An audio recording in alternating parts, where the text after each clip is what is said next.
Aku mengenakan gaun berwarna sampanye yang telah kupilih dengan saksama, membawa amplop tebal untuk menghadiri pernikahan teman sekamarku saat kuliah. Namun, baru saja melangkah masuk ke dalam aula resepsi, aku melihat suamiku, Bagas Permana, yang seharusnya sedang dalam perjalanan dinas ke Singapura, tengah merangkul pinggang mempelai wanita, Citra Ayu, sambil tersenyum mesra menyapa tamu dari meja ke meja. Hari ini adalah hari pernikahan sahabatku, Rina Lestari. Karpet merah di depan Hotel Bidakara terbentang dari trotoar hingga ke lobi. Gerbang lengkung yang terbuat dari rangkaian balon merah muda tampak menyilaukan mata, dan dari kejauhan sudah terdengar gelak tawa dari dalam. Aku mengangkat ujung gaunku sambil berjalan masuk, dalam hati masih berpikir untuk menggoda Rina nanti agar ia segera memberiku keponakan yang lucu. Tetapi, baru saja aku melewati meja penerima tamu, suara pembawa acara terdengar menggelegar seperti petir di telingaku. Mari kita sambut dengan tepuk tangan yang meriah, sahabat karib mempelai pria dan wanita, Bapak Bagas Permana, yang akan mendampingi mempelai wanita, Saudari Citra Ayu, untuk bersulang bersama para tamu. Begitu nama Bagas Permana disebut, langkahku seketika membeku. Amplop di tanganku nyaris jatuh ke lantai. Aku mengikuti arah pandangan semua orang.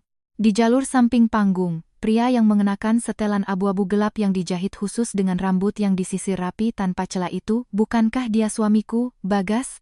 Semalam, dia masih memelukku di tempat tidur, dagunya bersandar di puncak kepalaku, suaranya lembut berbisik, Nana, besok aku terbang ke Singapura untuk perjalanan dinas. Mungkin sekitar setengah bulan. Di rumah, jangan terlalu sering pesan makanan dari luar, ya. Ingat tidur tepat waktu. Dia bahkan dengan sengaja menyelipkan kartu kredit tambahan ke tanganku. Kalau mau beli apa saja, beli saja. Nanti waktu aku pulang, aku bawakan parfum Dior model terbaru. Nana adalah panggilan sayangnya untukku. Aku sudah mendengarnya selama 5 tahun. Dulu terasa manis, sekarang hanya membuatku muak. Mulutnya memanggil namaku, tapi begitu berbalik, ia sudah merangkul wanita lain. Bahkan perjalanan dinasnya pun sebuah kebohongan. Kenyataannya, saat ini dia tidak sedang berada di pesawat menuju Singapura, melainkan berdiri di pernikahan orang lain. Dengan status sahabat karib, melindungi Citra Ayu dalam dekapannya. Citra Ayu itu. Aku mengenalnya. Dia anak magang baru di perusahaan Bagas. Bulan lalu, Bagas pernah membawanya pulang sekali, dengan alasan bahwa gadis yang baru lulus itu belum paham aturan dunia kerja, jadi dia membawanya untuk berkenalan agar bisa lebih diperhatikan ke depannya. Kalau dipikir-pikir sekarang, betapa butanya aku saat itu tidak melihat tatapan kotor di antara mereka berdua. Citra Ayu mengenakan gaun pendamping pengantin berwarna putih renda. Wajahnya dipoles dengan perona pipi merah jambu, dan kepalanya sesekali bersandar di bahu Bagas. Tangannya bahkan diam-diam menggenggam ujung lengan kemeja Bagas. Dan Bagas, bukan hanya tidak menghindar, ia malah menoleh dan berbisik di telinganya, senyum di sudut bibirnya nyaris mencapai pangkal telinga. Saat mengangkat gelas anggur untuk bersulang dengan tamu, tangannya yang satu lagi, tidak pernah lepas dari pinggang Citra Ayu. Siapapun yang tidak tahu, pasti akan mengira merekalah pasangan pengantinnya. Mas Bagas sama Citra serasi banget, ya, bisik seorang gadis di meja sebelah. Kemarin aku lihat mereka pergi beli cincin berlian bareng, loh. Mungkin pernikahan selanjutnya giliran mereka. Iya, kan? Mas Bagas perhatian sekali sama Citra. Kudengar uang jaminan sewa apartemen Citra saja dia yang bayarin. Kata-kata itu menusuk telingaku seperti jarum. Jari-jariku menggenggam amplop itu erat-erat, kuku-kukuku sampai merobek kertasnya, buku-buku jariku memutih. Amarah dalam hatiku membungkak, rasanya ingin sekali Chongshang melemparkan jelas anggur ke wajah mereka berdua. Tapi, aku menarik napas dalam-dalam. Tidak boleh. Membuat keributan di pernikahan Rina tidak hanya akan mempermalukan diriku sendiri, tapi juga akan merusak hari bahagia sahabatku. Pasangan selingkuh ini tidak pantas membuatku melakukan itu. Aku tidak melangkah lebih jauh, juga tidak menyapa siapapun. Aku berbalik dan berjalan menuju pintu keluar. Setiap langkah sepatu hak tinggiku di atas karpet terasa seperti menginjak pecahan kaca, membuat dadaku sesak menahan sakit. Saat melewati meja penerima tamu, Rina sedang tersenyum menjabat tangan tamu. Melihatku hendak pergi, ia segera menarikku. Nana, kok baru datang sudah mau pulang? Kamu sakit? Aku memaksakan seulas senyum, menyelipkan amplop ke tangannya. Ada urusan mendadak yang harus ku selesaikan. Selamat menempuh hidup baru, ya. Semoga cepat dapat momongan. Setelah itu, aku tidak berani berlama-lama, takut jika sedetik lebih lama lagi aku tidak akan bisa menahan air mata. Bukan karena sedih, tapi karena marah. Marah pada diriku sendiri, kenapa dulu mataku buta hingga menikahi Bagas Permana. Baru saja keluar dari pintu hotel, angin dingin berembus kencang. Aku baru sadar tanganku gemetaran sedari tadi. Aku mengeluarkan ponsel, membuka jendela obrolan dengan Bagas. Pesan terakhir adalah yang ia kirim pagi ini. Nana, aku sudah di bandara, di gerbang C12. Tunggu aku pulang, ya. Di belakangnya masih ada emoji hati. Melihat kebohongan terang-terangan ini, aku tersenyum dingin. Langsung ku tekan lama namanya dan menyeretnya ke daftar blokir. Nomor teleponnya juga ikut ku blokir.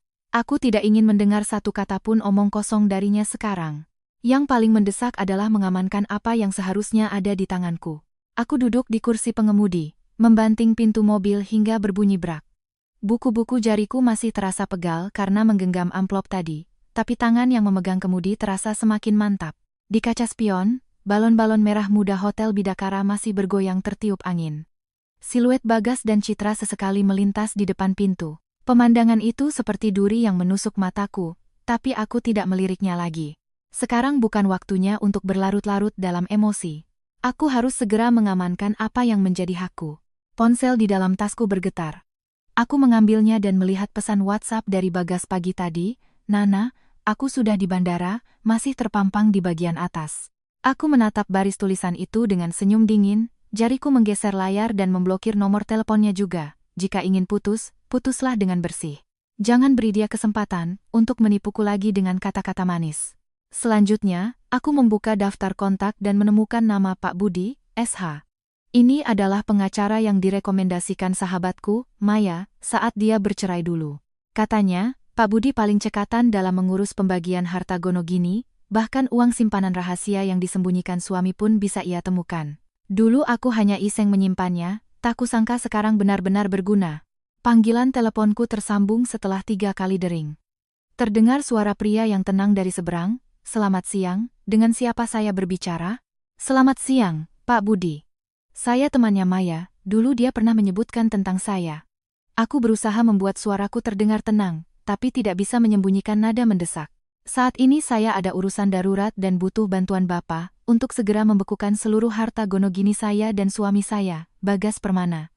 Semakin cepat semakin baik. Pak Budi terdiam sejenak, tidak menanyakan masalah pribadi, hanya fokus pada pekerjaannya. Baik, Ibu tenang dulu. Bisa disebutkan lebih spesifik aset apa saja yang perlu dibekukan? Rekening bank, reksadana, saham, dan juga properti. Saya butuh daftarnya agar bisa memprosesnya melalui jalur darurat. Aku bersandar di kursi, otakku berputar cepat, menginventarisasi aset kami. Rekening bank ada 3, semuanya atas nama Bagas. Tapi uang di dalamnya adalah tabungan bersama setelah menikah. Nomor rekeningnya akan saya kirimkan nanti. Ada juga reksadana sebesar 500 juta rupiah di Bank Mandiri yang akan jatuh tempo besok. Ini harus dibekukan lebih dulu. Saya takut dia memindahkannya. Akun saham juga dia yang kelola, isinya sekitar 350 juta rupiah, itu juga harus dikunci. Selain itu, kami punya 2 rumah. 1 apartemen di Puri Indah dan 1 villa di Mutiara Sentul. Sertifikatnya atas nama kami berdua, tapi bulan lalu Bagas bilang mau membantu temannya dan ingin meminjam sertifikat rumah. Untungnya tidak saya berikan. Bisakah Bapak mengawasi agar dia tidak diam-diam menggadaikannya? Membicarakan soal sertifikat rumah, hatiku semakin berat. Ternyata sejak saat itu dia sudah mulai mengincar harta kami. Untung saja, waktu itu aku lebih waspada, kalau tidak, sekarang rumah pun tidak akan bisa kupertahankan. Pak Budi mencatat di seberang sana, suaranya terdengar jelas. Anda tenang saja. Saya akan segera menghubungi pihak bank dan sekuritas. Aset likuid pasti akan saya bekukan hari ini juga. Untuk properti, saya akan memeriksa statusnya di Badan Pertanahan Nasional terlebih dahulu, lalu menyiapkan permohonan sita marital untuk Anda. Tapi Anda harus segera mengirimkan nomor rekening bank dan informasi akun reksadana kepada saya. Juga bukti-bukti bahwa ini adalah harta bersama, seperti slip gaji setelah menikah dan bukti pembelian reksadana. Semua itu saya punya, kataku segera. Mutasi rekening setelah menikah sudah saya simpan di cloud storage, kontrak reksadana juga ada pada saya. Akan saya kirimkan sekarang juga. Oh ya, Pak Budi, Bagas Permana telah berselingkuh. Saya pasti akan menggugat cerai. Nanti saya akan butuh bantuan Bapak lagi. Tidak masalah. Anda kirimkan saja dokumennya terlebih dahulu. Masalah pembekuan akan saya prioritaskan. Jika ada perkembangan, akan segera saya kabari. Pak Budi berhenti sejenak, lalu menambahkan, selama periode ini, usahakan jangan berkonflik langsung dengan Bapak Bagas. Lindungi diri Anda dan jangan sampai dia curiga, agar dia tidak panik dan memindahkan aset. Setelah menutup telepon, aku segera membuka cloud storage, mengemas semua mutasi rekening dan informasi akun, lalu mengirimkannya ke Pak Budi. Saat notifikasi berhasil terkirim muncul, barulah aku bisa sedikit bernapas lega. Aku bersandar di kursi, menatap lalu lintas yang padat di luar jendela. Rasa panik di hatiku akhirnya sedikit mereda.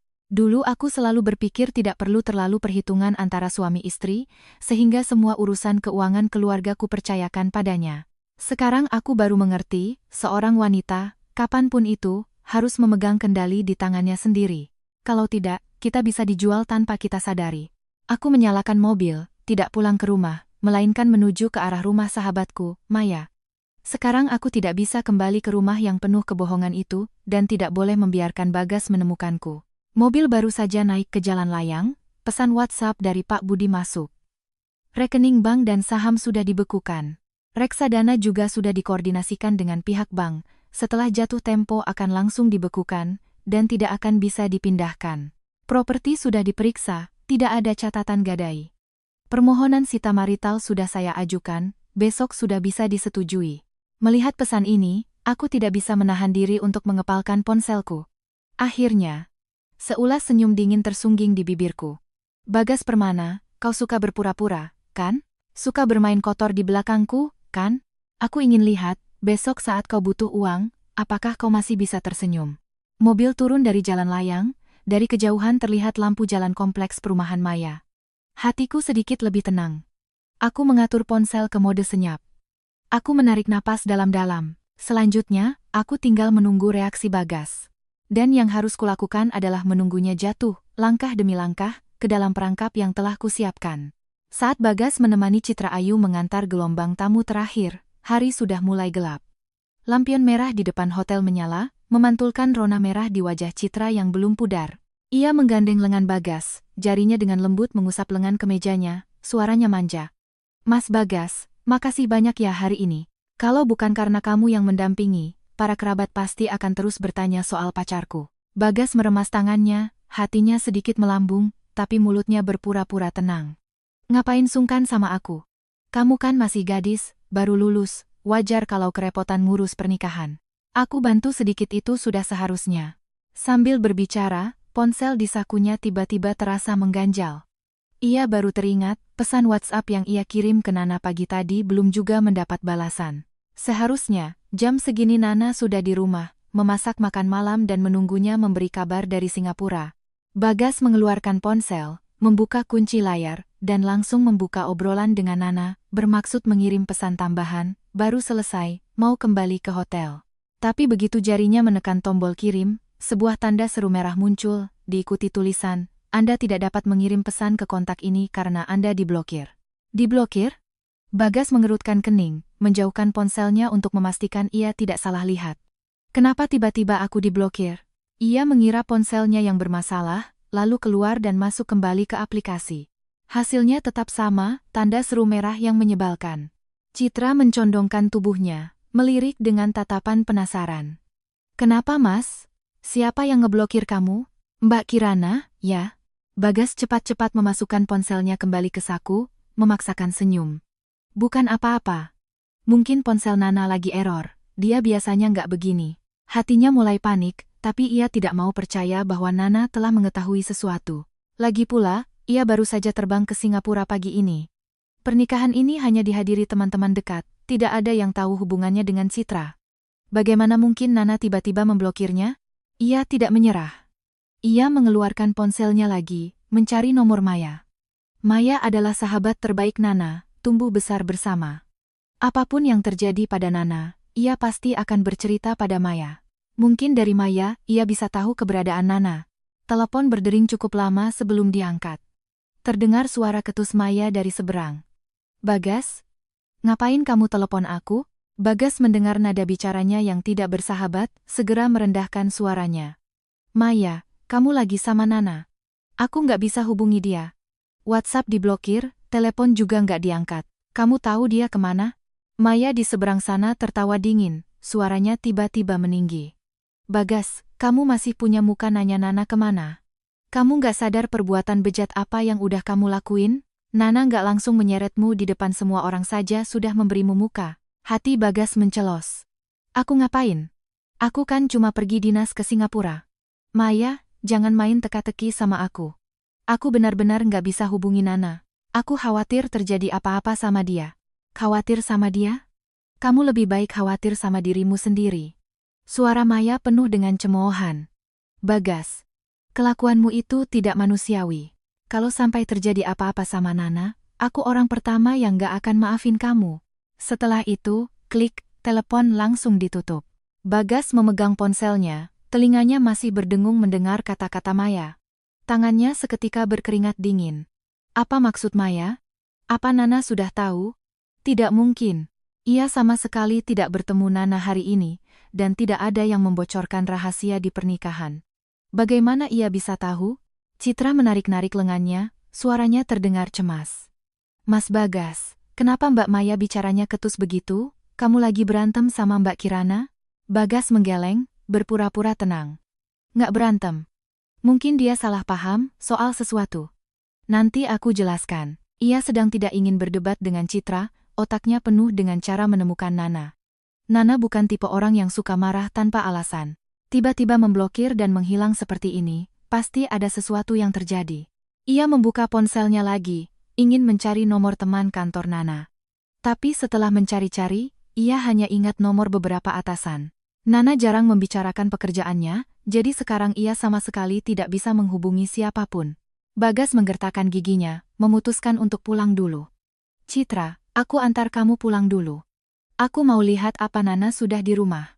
Citra sedikit tidak senang, tapi tidak banyak bicara, hanya mengangguk. Ya sudah. Nanti kalau sudah sampai rumah, kabari aku, ya. Bagas mengantar Citra ke apartemen sewanya, lalu memacu mobilnya menuju apartemen Puri Indah. Sepanjang jalan, ia terus menelepon nomor Nana, tapi yang terdengar selalu suara wanita mekanis, nomor yang Anda tuju sedang memblokir panggilan Anda. Semakin sering ia menelepon, semakin panik ia dibuatnya, sampai-sampai genggamannya pada kemudi sedikit goyah. 40 menit kemudian, Bagas berhenti di bawah gedung apartemen Puri Indah. Ia bergegas masuk ke lift, menekan tombol lantai 18. Mengeluarkan kunci, klik, pintu terbuka. Ruang tamu gelap gulita, tidak ada lampu yang menyala, juga tidak ada aroma masakan yang biasa menyambutnya. Nana tidak ada di rumah. Ia menyalakan lampu ruang tamu, memindai sekeliling. Bantal sofa masih di tempatnya, di atas meja kopi tergeletak buku yang dibaca Nana kemarin. Tapi di rak sepatu, sepasang sepatu hak tinggi berwarna krem yang sering dipakai Nana telah hilang. Masuk ke kamar tidur, pintu lemari terbuka. Beberapa pakaian yang sering dipakai Nana dan kopernya sudah tidak ada. Produk perawatan kulit di meja rias berkurang drastis, hanya tersisa beberapa botol sampel yang jarang ia pakai. Bagas berjalan ke meja nakas, membuka laci. Di dalamnya ada buku nikah mereka, dan kartu kredit tambahan yang ia tinggalkan untuk Nana pagi tadi. Kartunya masih ada, tapi orangnya sudah pergi. Ia terduduk lemas di tepi tempat tidur, otaknya kacau balau. Nana pergi kemana? Kenapa ia mengemasi barang-barangnya? Perbuatan bejat apa yang dimaksud Maya? Saat itu, ponselnya bergetar. Pesan WhatsApp dari Citra. Mas, sudah sampai rumah? Mbak Kirana ketemu. Bagas menatap pesan itu, jarinya melayang di atas layar, lama baru membalas. Belum. Mungkin dia ke rumah temannya, besok aku cari lagi. Kamu istirahat saja, jangan khawatir. Ia tidak ingin Citra tahu terlalu banyak, takut ia akan berpikir macam-macam, dan lebih takut lagi jika masalah ini benar-benar menjadi besar. Meletakkan ponsel, Bagas duduk di ruang tamu yang kosong, menyalakan sebatang rokok. Di tengah kepulan asap, hatinya semakin panik. Ia tiba-tiba teringat tatapan Nana saat ia berangkat pagi tadi, sepertinya ada yang berbeda. Waktu itu ia tidak peduli, sekarang baru sadar. Apakah Nana sudah tahu dari awal? Hari ini ia tidak di rumah, jangan-jangan ia datang ke acara pernikahan? Begitu pikiran itu muncul, punggung Bagas seketika basah oleh keringat dingin. Ia mematikan rokok, berdiri, dan berjalan mondar-mandir di ruang tamu, tapi tidak menemukan solusi.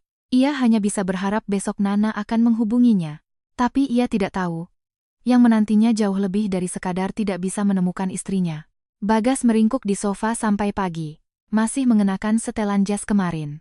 Bau rokok yang menyengat di seluruh ruangan membuat tenggorokannya sakit. Asbak di meja kopi penuh dengan puntung rokok. Layar ponselnya menyala dan mati berulang kali, semuanya pesan dari Citra. Pesan terakhir dikirim setengah jam yang lalu, Mas Bagas, aku tunggu di depan mall, ya. Konter kalungnya hari ini nggak terlalu ramai, kita pilih lebih awal, yuk. Ia mengusap pelipisnya yang pening sambil duduk. Otaknya masih kacau. Nana pergi kemana? Apa maksud kata-kata Maya? Tapi begitu teringat Citra menunggu untuk dibelikan kalung, ia menekan semua kekhawatiran itu. Lagi pula, biasanya kalau marah, Nana akan kembali dengan sendirinya. Lebih baik membujuk Citra dulu agar tidak merajuk lagi. Bagas bangkit, membersihkan diri. Di depan cermin, ia merapikan kemejanya yang kusut dan menyemprotkan sedikit gel rambut untuk menata rambutnya yang berantakan. Melihat dirinya yang masih tampak rapi di cermin, hatinya sedikit lebih tenang. Mana mungkin seorang Bagas Permana benar-benar gagal. Nanti kalau Nana pulang, ia tinggal mengarang alasan dan membelikannya tas yang ia suka, pasti bisa membujuknya kembali.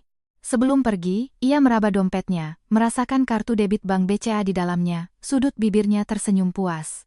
Di dalamnya ada bonus 250 juta yang baru ia terima bulan lalu. Awalnya ia ingin membelikan Citra tas bermerek, tapi sekarang ia akan mengambil 40 juta dulu untuk membeli kalung, pas sekali. Sambil bersenandung kecil, ia turun dan menyetir menuju bank BCA di pusat kota.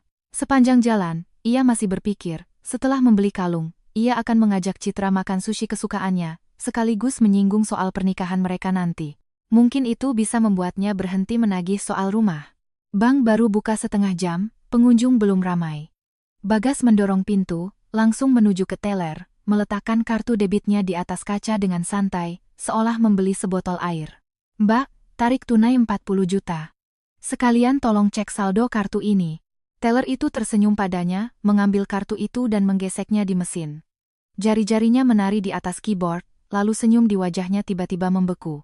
Ia menunduk, memeriksa layar 2 kali, baru kemudian menatap Bagas, suaranya pelan seolah takut mengejutkannya. Maaf, Pak. Saldo di kartu ini hanya tersisa 10.000 rupiah. Apa? Bagas mengira ia salah dengar. Ia mencondongkan tubuhnya ke depan, matanya menatap tajam ke layar di belakang teller. Coba ulangi lagi. Berapa? 10.000 rupiah. Bapak tidak salah lihat. Saldo Anda memang hanya 10.000. Teller itu memutar monitornya ke arah Bagas, menunjuk angka di sana. Mungkin Bapak baru saja melakukan transaksi besar dan lupa? Misalnya transfer atau belanja? Transaksi besar? Setengah bulan ini aku hampir nggak pakai uang. Suara Bagas meninggi hingga 8 oktav, membuat seorang ibu yang sedang mengantre di belakangnya mundur ketakutan. Tidak mungkin. Pasti sistem bank kalian yang error. Coba cek pakai mesin lain. Aku beritahu ya, kalau uangku hilang, bank kalian harus ganti rugi. Orang-orang di sekitar tertarik oleh keributan itu, semua menoleh untuk melihat. Beberapa bahkan mengeluarkan ponsel untuk merekam diam-diam. Teller itu tidak berdebat dengannya, dengan sabar ia pindah ke mesin EDC lain, menggesek kartu itu lagi. Ketika layar menyala, ia kembali memutar mesin itu ke arahnya. Benar, Pak. Saldonya memang 10.000 rupiah. Coba Bapak ingat-ingat lagi, mungkin ada keluarga yang memakai kartu Bapak? Istri Bapak, misalnya. Keluarga? Otak Bagas berdengung. Yang pertama kali muncul adalah Nana. Tapi kartu ini ia buat diam-diam, kata sandinya adalah hari ulang tahunnya. Bagaimana Nana bisa tahu? Bahkan jika ia marah, tidak mungkin ia mengambil semua uangnya. Dengan panik, ia mengeluarkan kartu bank mandiri lain dari dompetnya. Di kartu ini ada tabungan bersama mereka sebesar 400 juta. Tidak mungkin ini juga habis, kan? Ia membanting kartu itu ke meja, tangannya gemetar.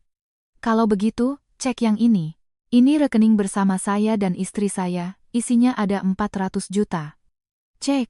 Teller itu mengambil kartu tersebut, jari-jarinya mengetik di keyboard. Saat ia mengangkat kepala, tatapannya penuh simpati. Maaf, Pak. Saldo di kartu ini juga hanya tersisa 10.000 rupiah. Tidak mungkin. Benar-benar tidak mungkin. Bagas merebut kembali kartunya, jari-jarinya memutih karena terlalu kuat menggenggam. Ia merogoh dompetnya lagi, mengeluarkan kartu bank BNI terakhir. Di dalamnya ada 100 juta uang simpanan rahasia yang ia pindahkan, itu adalah jalan keluarnya. Masih ada ini. Coba cek yang ini. Kalau yang ini juga sisa 10.000, aku tidak akan tinggal diam. Suara bisik-bisik di sekitarnya semakin kencang. Seseorang berbisik, lihat gayanya, sepertinya uangnya diambil istrinya. Mungkin ketahuan selingkuh, makanya dikuras habis.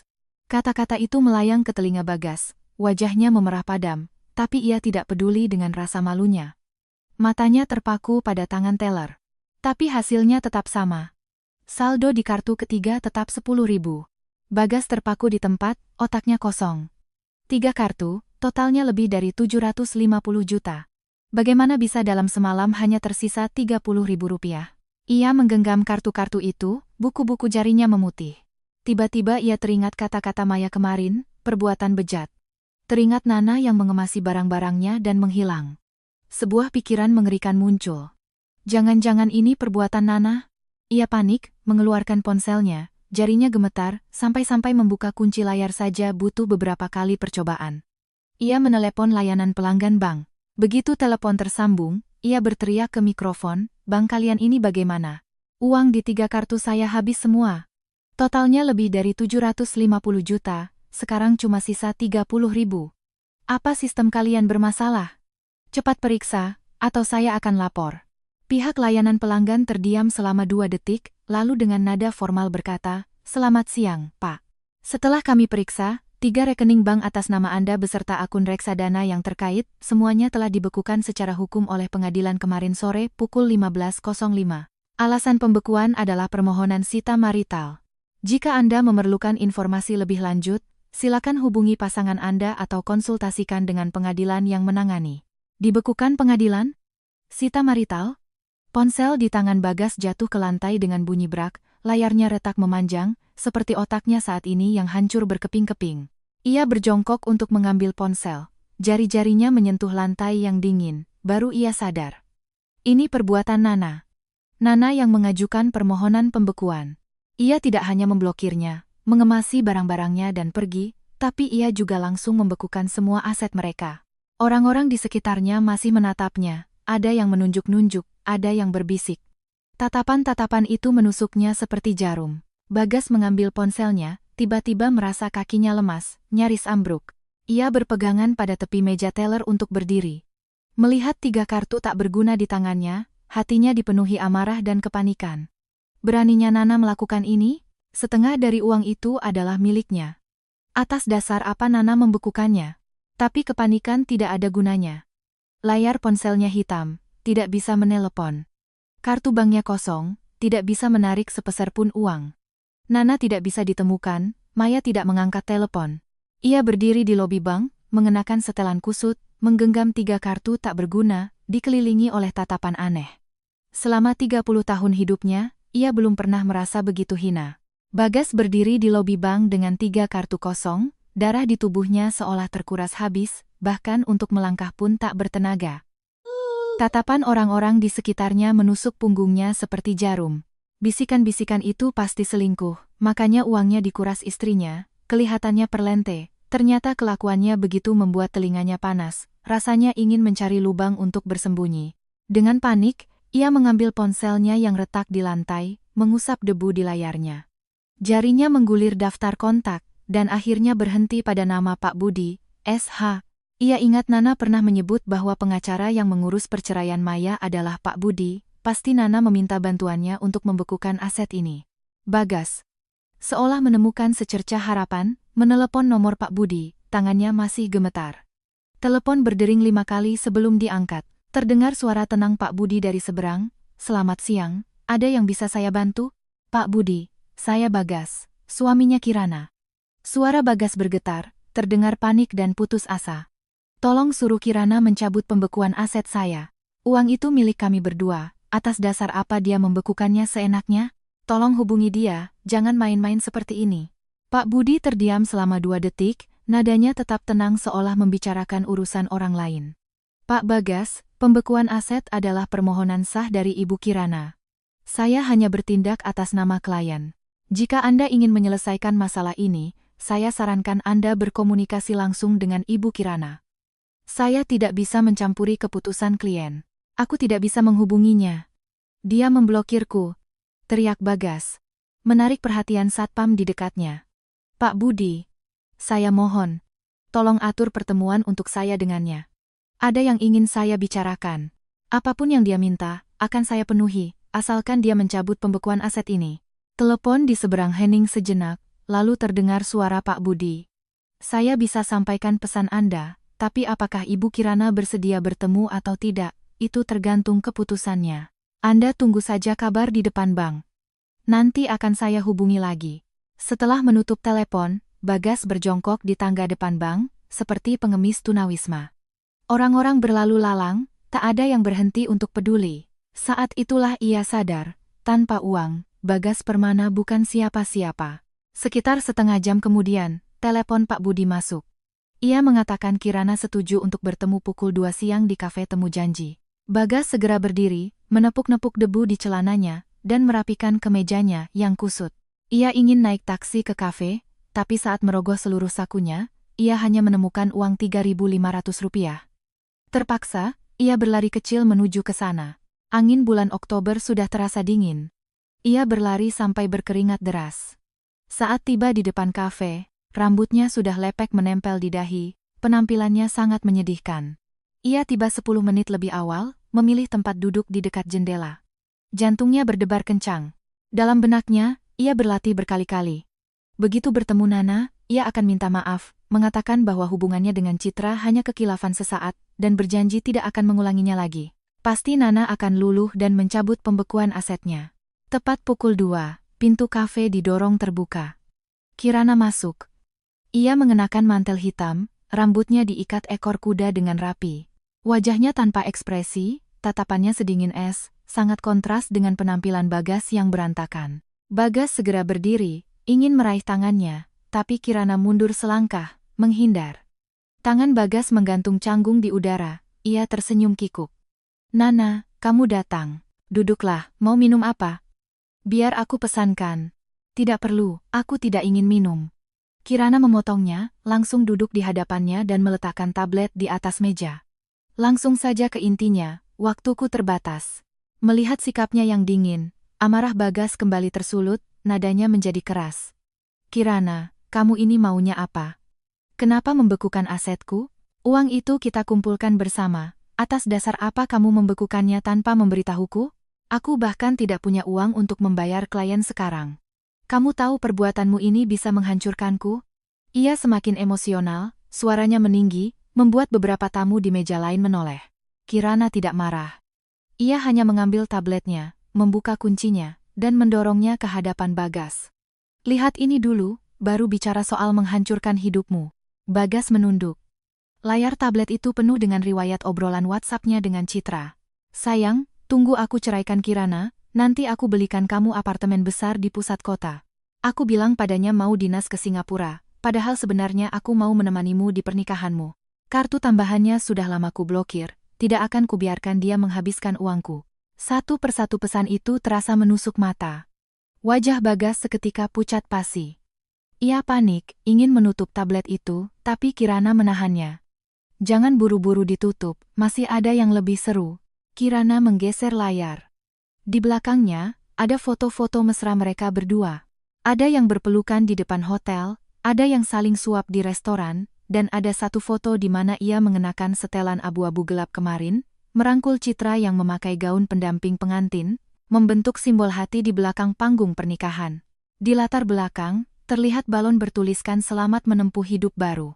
Foto-foto ini kuambil kemarin di pernikahan Citra. Suara Kirana datar, tapi terasa seperti ujung es yang menusuk jantung Bagas. Bagas, bukankah kau bilang kau pergi dinas ke Singapura? Kenapa kau bisa ada di pernikahan Citra? Bahkan berpelukan dan membentuk simbol hati dengannya. Coba jelaskan padaku, ada apa ini? Bibir Bagas gemetar, ingin berkata sesuatu tapi tak ada satu kata pun yang keluar. Ia tidak menyangka Nana tidak hanya datang ke pernikahan itu, tapi juga mengumpulkan begitu banyak bukti.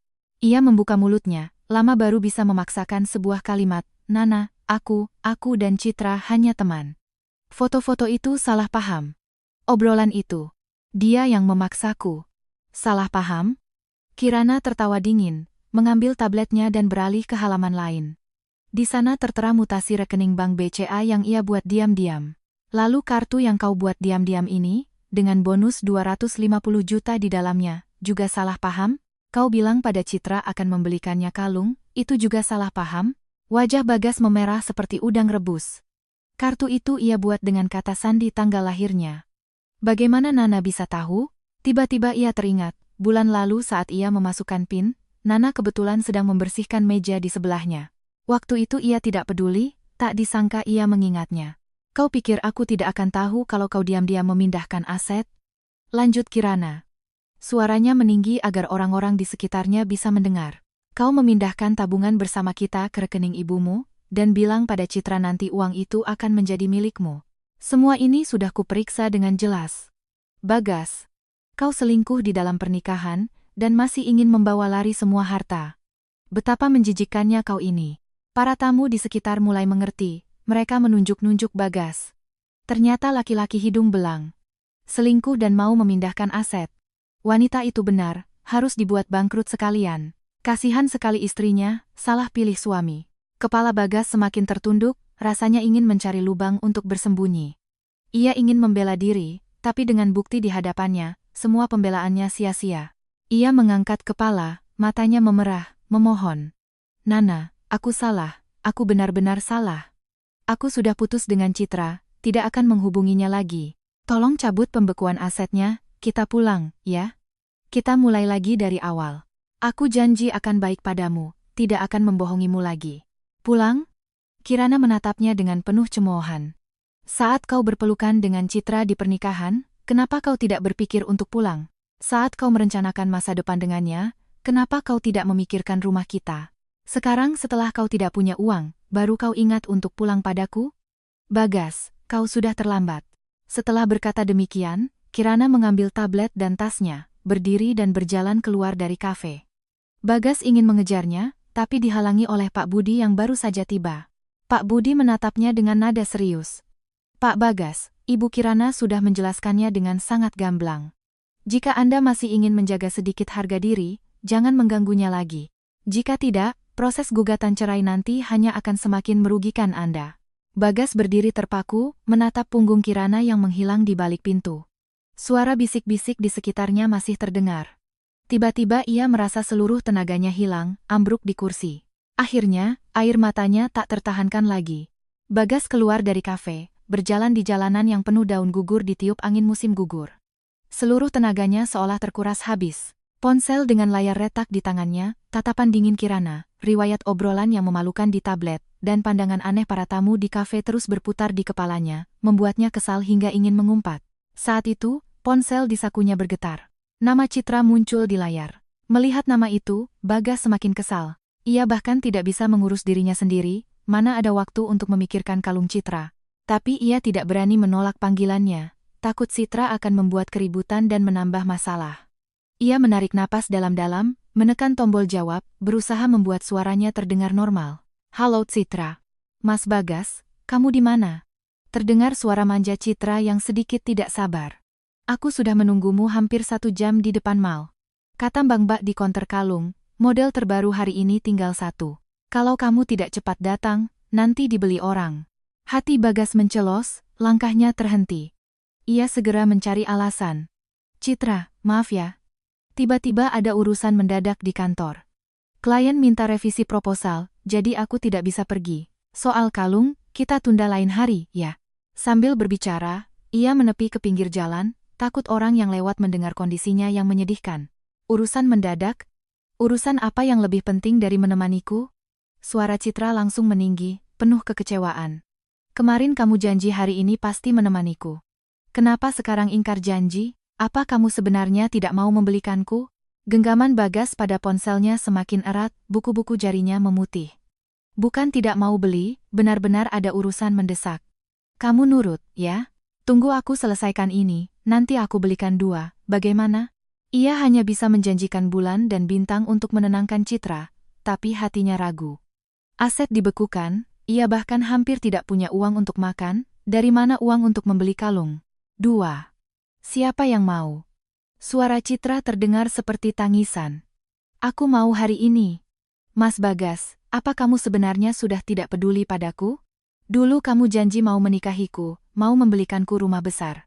Sekarang, sebuah kalung saja kamu enggan. Bagas pusing mendengarnya menangis, dan takut ia akan membuat keributan di telepon. Ia terpaksa mengalah. Baik, jangan menangis. Aku ke sana sekarang. Kamu tunggu di depan mal, jangan kemana-mana, ya. Menutup telepon, Bagas menatap uang Rp3.500 di tangannya, tersenyum pahit. Uang untuk naik ojek pun tidak ada, terpaksa ia berlari kecil menuju mal. Angin bulan Oktober menampar wajahnya, terasa perih. Ia berlari terengah-engah. Saat tiba di depan mal, bajunya sudah basah oleh keringat. Rambutnya lepek menempel di dahi, penampilannya sangat menyedihkan. Citra sudah melihatnya dari kejauhan, mengerutkan kening sambil menghampirinya. Mas Bagas, kenapa baru datang? Lihat, kamu berkeringat begitu. Habis bertengkar dengan siapa? Meskipun mulutnya bertanya, tatapannya tidak menunjukkan kepedulian, hanya antusiasme pada kalung. Bagas mengusap keringat di wajahnya, memaksakan senyum. Tidak bertengkar, cuma lari ke sini, takut kamu menunggu lama. Ia tidak berani mengatakan ia tidak punya uang untuk transportasi, apalagi soal asetnya yang dibekukan. Citra menarik lengannya, langsung membawanya masuk ke mal. Ayo cepat. Tadi aku tanya mbaknya, kalung yang ada berlian kecilnya itu masih ada. Cantik sekali, pasti cocok kalau kupakai. Sambil berjalan, matanya berbinar-binar, penuh dengan keinginan akan kalung itu. Bagas diseret olehnya. Hatinya terasa seperti ditindih batu, semakin berat. Sampai di konter perhiasan, seorang pramuniaga menyambut mereka dengan ramah. Mbak, kalung yang tadi mbak tanyakan masih ada. Saya ambilkan untuk dicoba, ya. Citra tersenyum dan mengangguk. Iya, tolong ambilkan, ya. Pramuniaga itu mengeluarkan kalung dari etalase dan menyerahkannya pada Citra. Kalung itu berwarna perak, dengan liontin berbentuk hati bertabur berlian kecil yang berkilauan di bawah cahaya lampu. Citra segera memakainya, bercermin berulang kali, lalu menoleh pada Bagas. Mas, bagus, kan? Bagas memaksakan senyum. Bagus, cocok untukmu. Pramuniaga di sampingnya tersenyum. Pak, pacar Bapak cantik sekali memakai kalung ini. Sekarang sedang ada diskon, harganya hanya 38 juta rupiah, sangat terjangkau. 38 juta? Hati Bagas mencelos, wajahnya seketika berubah. Ia sekarang tidak punya sepeser pun, bagaimana bisa membayarnya? Citra tidak memperhatikan perubahan wajahnya, masih asyik bercermin. Mas, aku mau yang ini. Cepat bayar, ya. Tangan Bagas mengepal di dalam saku celananya yang kosong, dahinya kembali berkeringat. Citra, bagaimana kalau kalung ini tidak jadi? Agak mahal. Kita lihat-lihat yang lain dulu. Senyum di wajah Citra seketika hilang. Ia menoleh, menatapnya dengan pandangan tak percaya. Mahal? Bagas, kamu bercanda? Bulan lalu kamu dapat bonus 250 juta, kalung seharga 30 jutaan kamu bilang mahal? Apa kamu tidak mau membelikanku? Para pramuniaga dan pelanggan di sekitar mulai menoleh. Wajah Bagas memerah padam. Ia segera menarik Citra ke sudut mal. Citra, jangan ribut di sini. Ada yang ingin kubicarakan. Di sudut, Citra menghempaskan tangannya dengan marah. Mau bicara apa? Kenapa tidak mau membelikanku kalung? Apa kamu sudah berubah pikiran? Bagas menghela napas, merendahkan suaranya. Bukan aku tidak mau membelikanmu, tapi aku tidak punya uang sekarang. Kartu bankku dibekukan, semua asetku disita. Aku tidak bisa menarik sepeser pun. Apa? Citra membelalakan matanya, tidak percaya. Dibekukan? Kenapa bisa dibekukan? Pasti perbuatan Mbak Kirana, kan? Kenapa dia membekukan asetmu? Masih bukan karena dia salah paham tentang kita? Bagas segera melemparkan kesalahan pada Kirana. Dia entah dari mana tahu soal kita, jadi dia marah dan membekukan semua asetku. Aku juga tidak bisa berbuat apa-apa sekarang. Citra mengerutkan kening, nadanya penuh ketidakpuasan. Salah paham? Kita kan memang pacaran. Atas dasar apa dia membekukan asetmu? Lalu bagaimana dengan pernikahan kita? Rumah kita?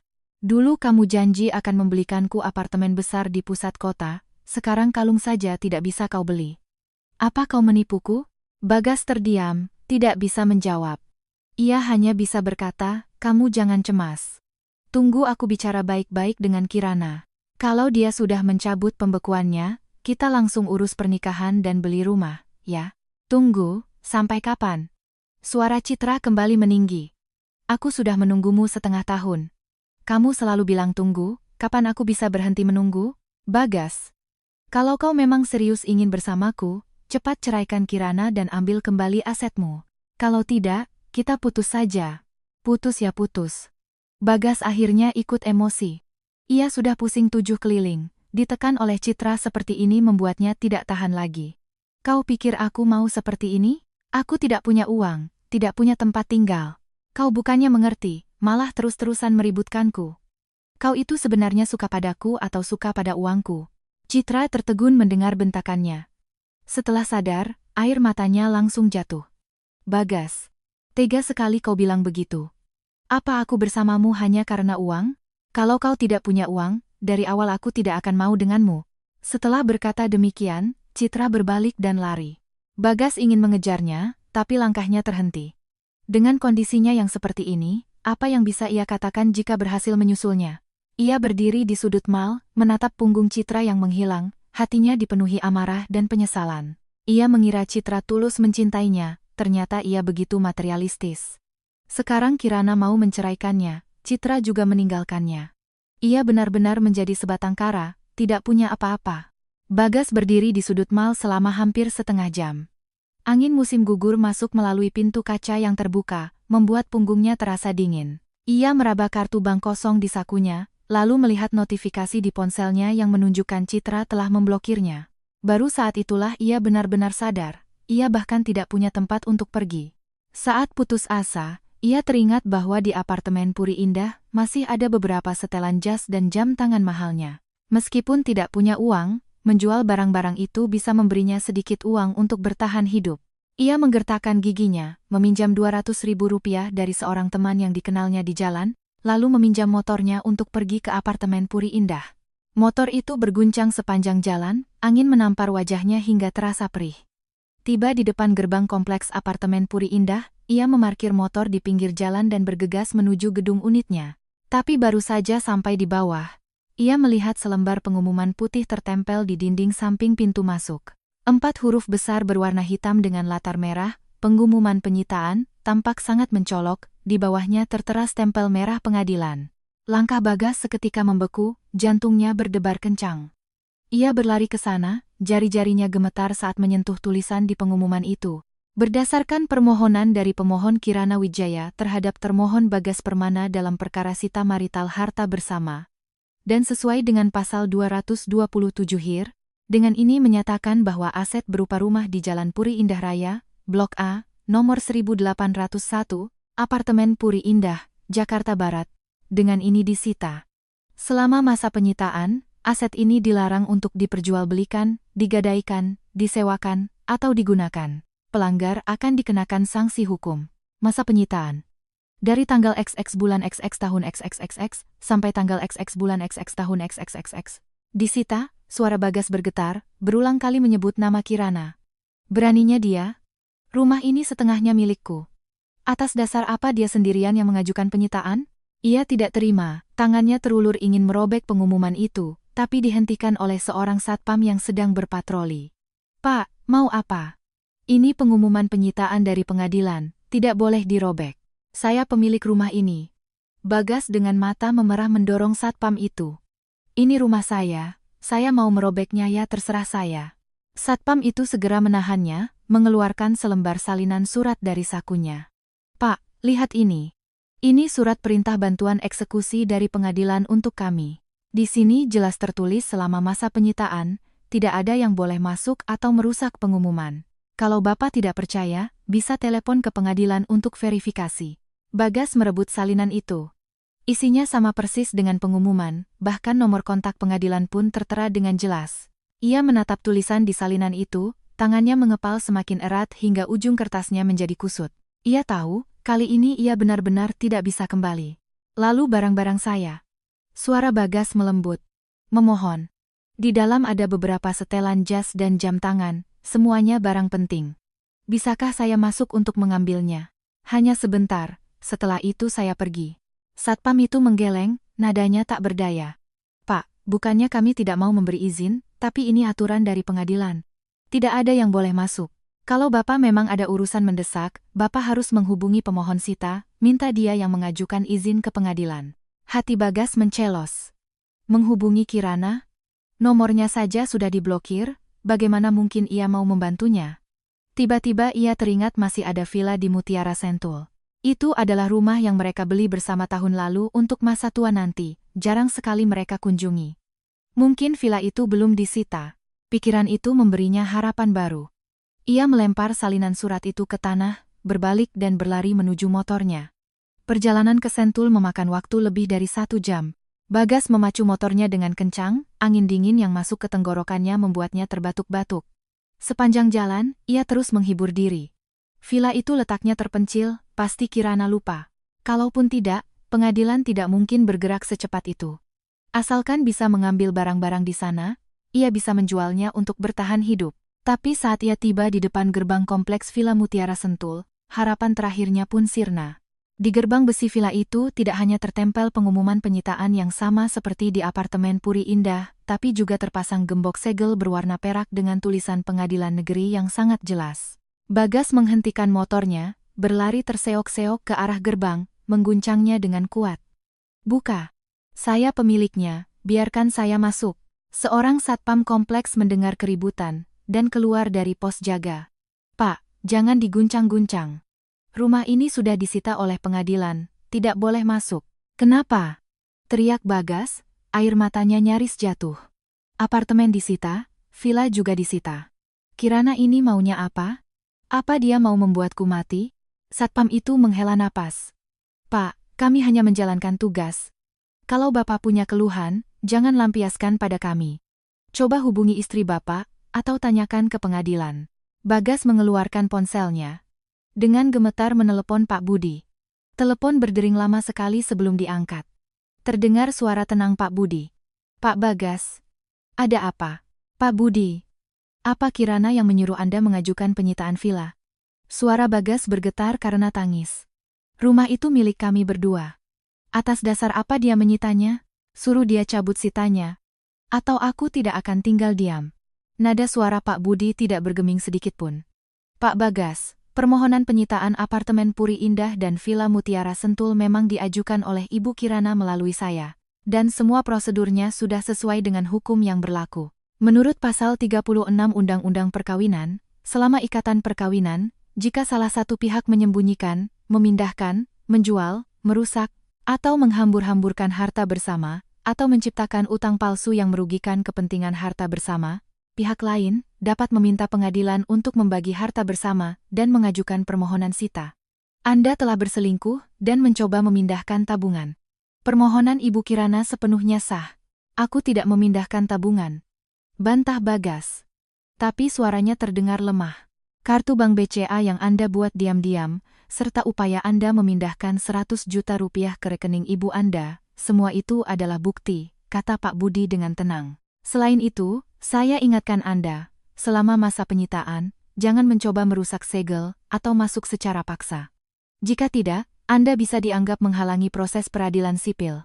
Hukumannya ringan denda, berat bisa ditahan. Sebaiknya Anda pikirkan baik-baik konsekuensinya." Bagas menggenggam ponselnya, tak bisa berkata apa-apa. Ia tahu apa yang dikatakan Pak Budi benar. Sekeras apapun ia berontak sekarang, tidak akan mengubah fakta bahwa rumahnya telah disita. Menutup telepon, Bagas bersandar di gerbang besi, menatap jendela villa yang tertutup rapat. Tiba-tiba ia merasa pusing. Ia teringat saat-saat ia dan Kirana merenovasi villa itu bersama. Kirana tersenyum dan berkata ingin menanam mawar di halaman. Waktu itu ia memeluknya dan berkata, "Semua terserah kamu." Tapi sekarang, semua kenangan indah itu menjadi ironi. Dan saat itu, Kirana sedang berada di kantornya, berbicara dengan Pak Budi melalui telepon. "Pak Budi, apakah surat penyitaan untuk kedua rumah sudah selesai diurus?"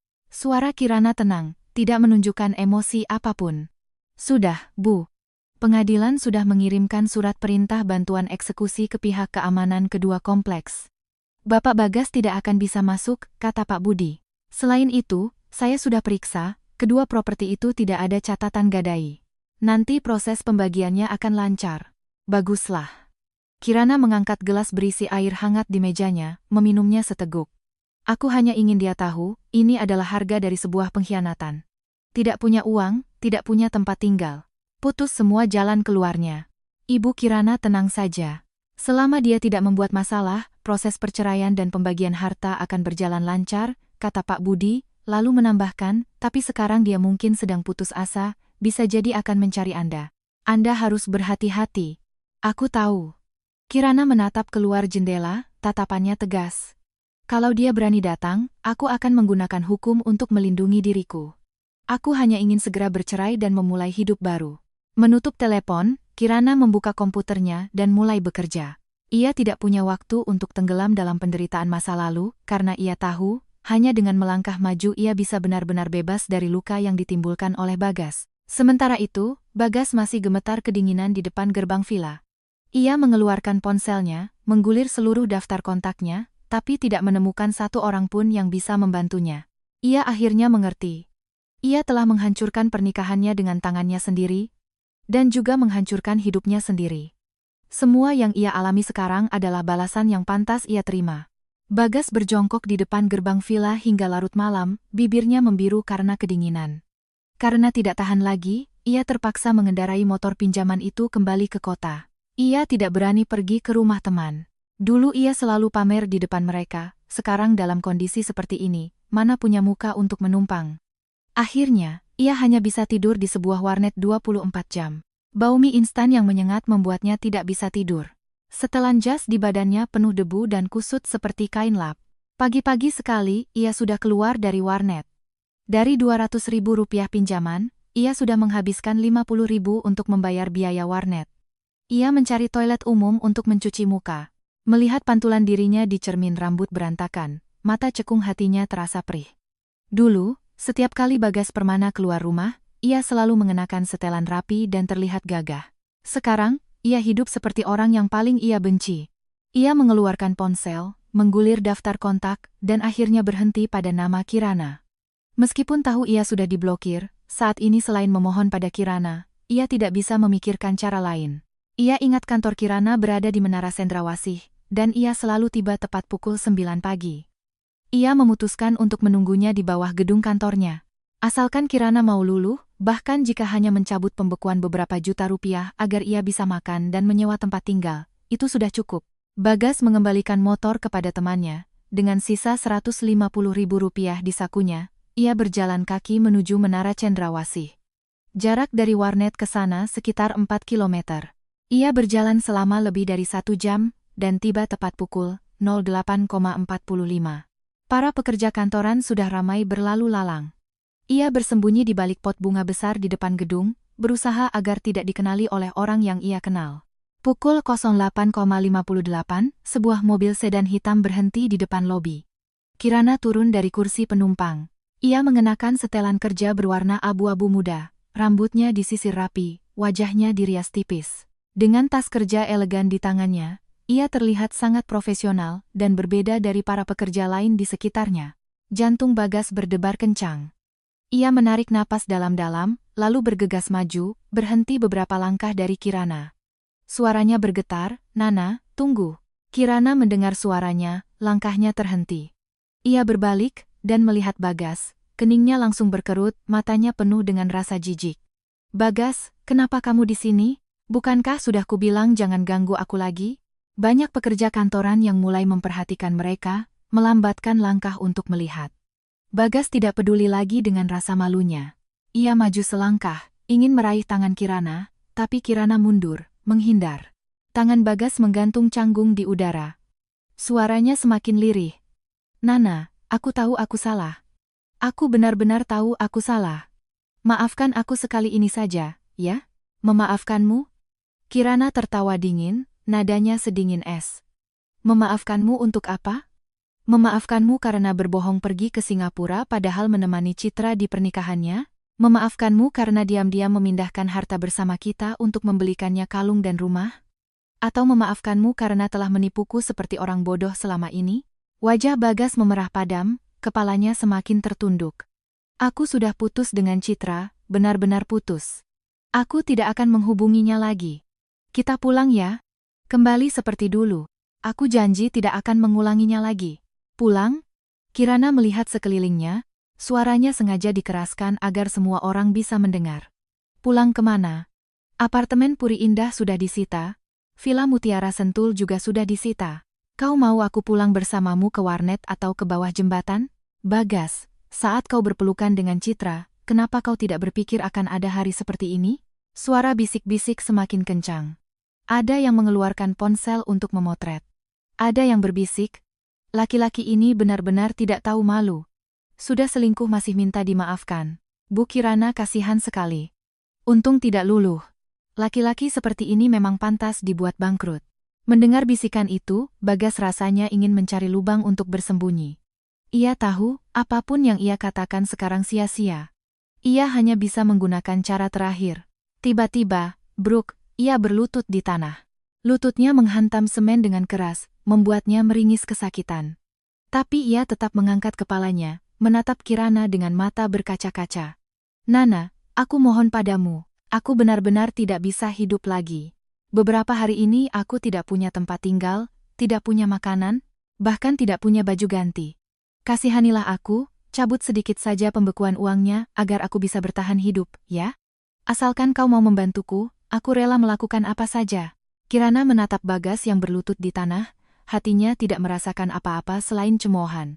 Ia pernah melihatnya gagah saat bernegosiasi bisnis, pernah melihatnya tenang saat berbohong, tapi belum pernah melihatnya begitu menyedihkan dan tidak punya harga diri seperti ini. Bagas, kau berlutut di sini untuk siapa? Suara Kirana tidak menunjukkan kehangatan sedikit pun. Saat kau selingkuh, kenapa kau tidak berpikir kau tidak akan bisa hidup? Saat kau memindahkan aset, kenapa kau tidak berpikir aku akan melakukan ini padamu? Keadaanmu sekarang adalah hasil perbuatanmu sendiri, tidak ada hubungannya denganku. Ia berhenti sejenak, lalu melanjutkan. Dan jangan bicara soal kasihan padaku. Kau kasihan?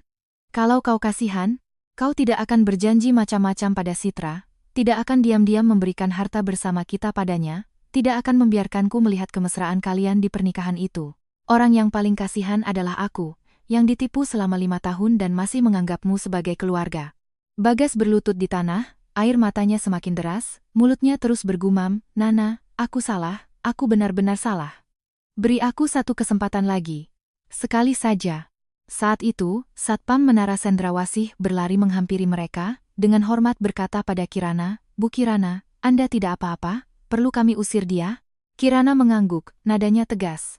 Bawa dia pergi dari sini, jangan sampai mengganggu ketertiban perusahaan. Dan lain kali, jika dia datang lagi membuat keributan di depan gedung, langsung telepon polisi. Tidak perlu lapor padaku.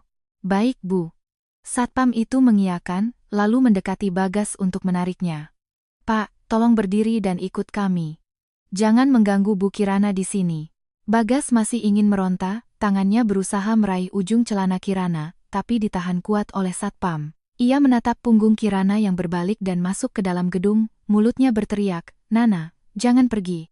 Aku tahu aku salah. Beri aku satu kesempatan lagi.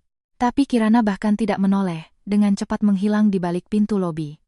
Satpam menyeret Bagas ke gang kecil di samping gedung, memperingatkannya, Pak, lain kali jangan membuat keributan di sini lagi. Kalau tidak, kami benar-benar akan panggil polisi. Setelah itu, mereka berbalik dan pergi. Bab 9. Citra mengetahui kebenaran dan mengamuk di pernikahan. Setelah bertengkar dengan Bagas, Citra Ayu mengurung diri di rumah selama 2 hari. Semakin dipikirkan, ia semakin marah. Ia merasa Bagas sengaja tidak mau membelikannya kalung, menggunakan alasan aset dibekukan untuk mengelabuinya. Hingga hari ketiga siang, ia pergi makan bersama teman kantornya di Hotel Bidakara, tempat ia melangsungkan pernikahannya dulu. Saat melewati resepsionis, ia tidak sengaja mendengar 2 orang karyawan sedang mengobrol. Kamu masih ingat Citra Ayu yang menikah di sini beberapa hari lalu? Kudengar pacar kayanya, si Bagas itu, bahkan belum melunasi uang muka pernikahannya. Serius? Kulihat setelan jas Bagas itu mahal. Kok bisa utang uang muka? Siapa tahu. Tadi bagian keuangan bilang padaku, semua rekening bank Bagas dibekukan, rumahnya juga disita pengadilan. Dia sekarang bangkrut. Kasihan si Citra, sepertinya ditipu. Bangkrut, rekening bank dibekukan, rumah disita. Kata-kata itu seperti petir yang menyambar telinga Citra. Minuman di tangannya jatuh ke lantai dengan bunyi prak. Minuman itu tumpah. Temannya terkejut dan segera menenangkannya. Citra, Kamu kenapa? Tapi Citra tidak peduli, ia berlari seperti orang gila ke arah resepsionis, mencengkeram lengan salah satu karyawan. Suaranya bergetar. Tadi kamu bilang apa? Rekening Bank Bagas dibekukan? Rumahnya disita? Benarkah itu? Karyawan itu kesakitan, mengerutkan kening. Mbak, saya hanya mengobrol dengan teman, saya tidak tahu detailnya. Tidak tahu? Bukankah bagian keuangan kalian tahu? Tanya mereka sekarang juga. Teriak Citra. Menarik perhatian para tamu di sekitarnya. Temannya segera menariknya, berbisik, Citra, jangan ribut di sini, kita bicara di luar saja. Tapi Citra tidak mau mendengarkan. Otaknya penuh dengan pikiran bahwa Bagas bangkrut dan ia telah ditipu. Ia mendekati Bagas karena ia kaya, bisa membelikannya barang-barang mewah dan rumah. Sekarang Bagas bangkrut, bukankah impian indahnya hancur? Ia menghempaskan tangan temannya, mengeluarkan ponsel, dan menelepon Bagas. Saat bertengkar kemarin, ia memblokir nomor Bagas, sekarang ia buru-buru membukanya. Telepon berdering 3 kali sebelum diangkat. Terdengar suara lesu Bagas dari seberang. Halo? Bagas, jawab jujur. Apa benar rekening bankmu dibekukan? Rumahmu disita? Apa kau sudah bangkrut dari awal? Teriak Citra ke telepon, air matanya nyaris jatuh. Bagas terkejut, ia tahu, nadanya mengelak. Citra, kamu dengar dari siapa? Itu gosip, jangan percaya. Gosip? Orang-orang di Hotel Bidakara semua bilang begitu. Kau bahkan belum melunasi uang muka pernikahan, masih berani bilang bukan. Suara Citra semakin keras. Bagas, kau menipuku. Kau bukan orang kaya, kau itu miskin. Kau bersamaku hanya untuk menipuku agar bisa tidur denganku gratis. Bagas kesal diteriaki, ia pun ikut marah. Iya, aku memang tidak punya uang. Rekeningku dibekukan, rumahku disita, terus kenapa? Kau bersamaku bukankah juga karena uangku? Sekarang aku tidak punya uang, kau langsung berbalik. Kau juga bukan perempuan baik-baik. Aku menginginkan uangmu memang kenapa? Dulu waktu kau berjanji, bukankah kau bilang akan membelikanku rumah besar dan menggelar pernikahan mewah? Sekarang kau tidak bisa memenuhinya, masih berani menyalahkanku? Teriak Citra sambil menangis. Bagas, kau penipu. Aku mau kau ganti rugi. Kembalikan biaya kerugian masa mudaku selama setengah tahun ini. Bagas tertawa dingin. Ganti rugi? Aku sekarang makan saja susah, bagaimana bisa menggantimu? Kalau kau mau ganti rugi, minta saja pada Kirana. Setelah itu, ia langsung menutup telepon. Citra memegang ponselnya, seluruh tubuhnya gemetar karena marah. Ia menatap Hotel Bidakara di hadapannya. Tempat ini pernah menjadi tempat ia memimpikan masa depan yang bahagia, sekarang menjadi panggung leluconnya. Semakin dipikirkan, ia semakin marah. Tiba-tiba, ia berlari ke tengah lobi hotel, mengambil gelas dari meja di sampingnya, dan membantingnya ke lantai. Bagas, keluar kau. Teriak Citra. Kau menipu uangku, menipu perasaanku, dan berani bersembunyi. Hari ini kalau kau tidak keluar dan memberiku penjelasan, aku akan menceritakan semua perselingkuhan dan penipuanmu agar kau hancur. Semua tamu di lobi tertarik oleh keributan itu. Finfin mengeluarkan ponsel untuk memotret. Manajer hotel segera berlari menghampiri Citra. Mak Citra, tolong jangan membuat keributan. Kalau ada masalah, kita bisa bicarakan di kantor. Jangan mengganggu tamu lain.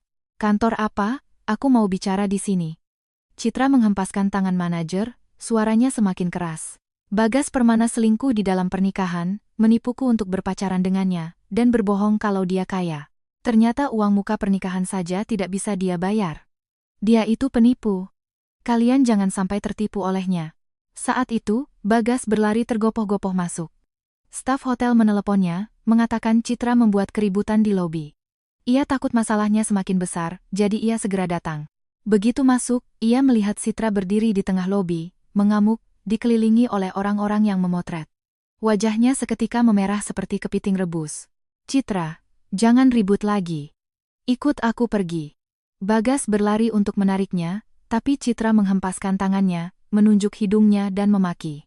Bagas, kau masih berani datang. Kau telah menghancurkan masa mudaku. Hari ini kau harus memberiku ganti rugi. Beri aku 200 juta rupiah sebagai ganti rugi. Atau ceraikan Kirana dan bagi separuh hartanya untukku.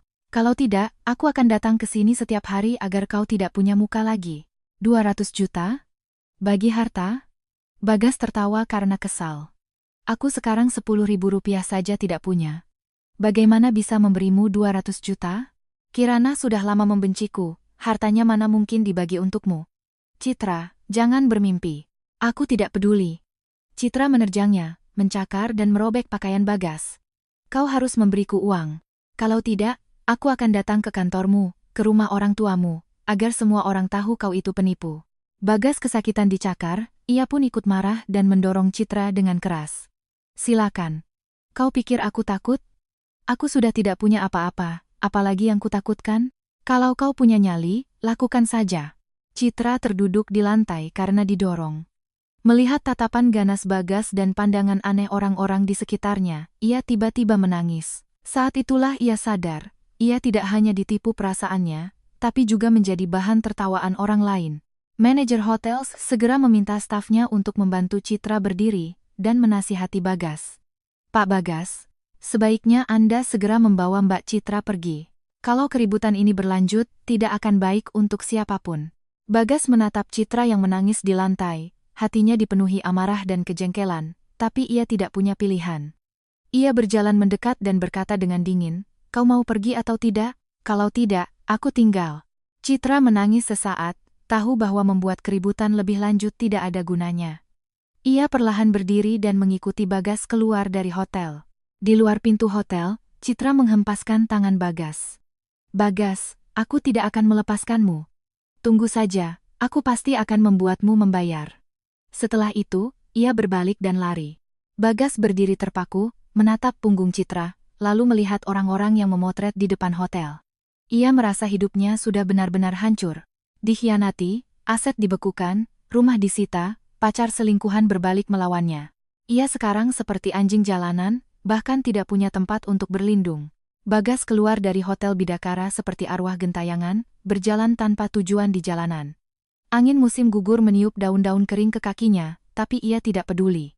Ancaman Citra masih terngiang di telinganya, sementara ia bahkan tidak punya tempat untuk tinggal. Setelah berpikir panjang, ia terpaksa menebalkan muka dan kembali ke rumah orang tuanya.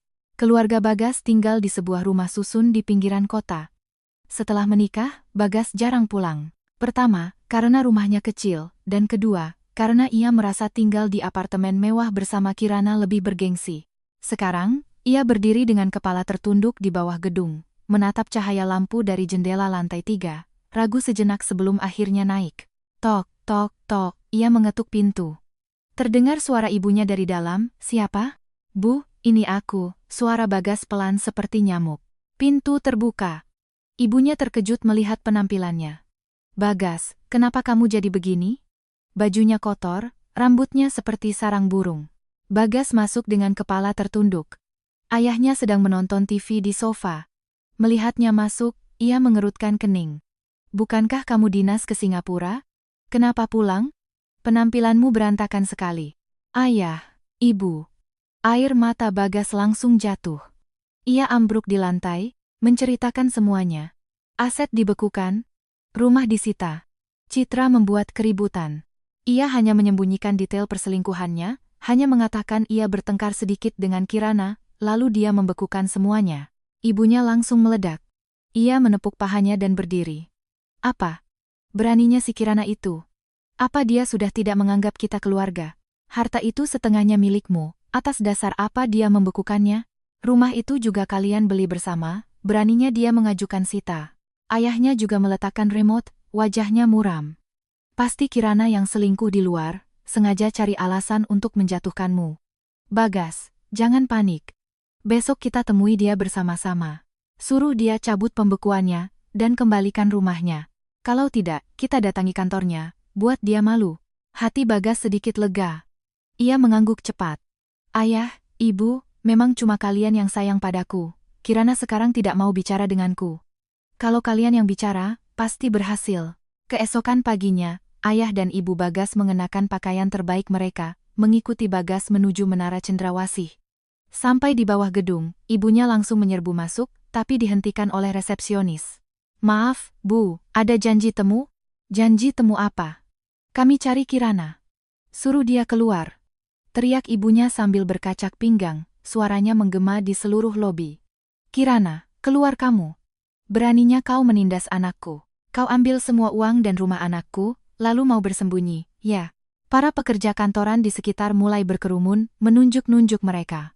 Resepsionis panik dan segera menelepon asisten Kirana. Tak lama kemudian, Kirana keluar dari lift, mengenakan setelan kerja, wajahnya tanpa ekspresi. Kirana, akhirnya kau keluar juga. Ibunya menerjang, ingin mencengkeram lengannya, tapi Kirana mengelak. Bu, kalau mau bicara, bicaralah baik-baik. Jangan main tangan. Suara Kirana tenang, tapi penuh wibawa. Ayahnya maju. Menunjuk Bagas. Kirana, lihat apa yang sudah kau perbuat pada Bagas. Dia hanya bertengkar sedikit denganmu. Apa perlu kau bekukan semua rekeningnya dan sita rumahnya? Apa kau mau dia tidur di jalanan? Kirana menatap Bagas. Ia bersembunyi di belakang orang tuanya. Tidak berani menatapnya.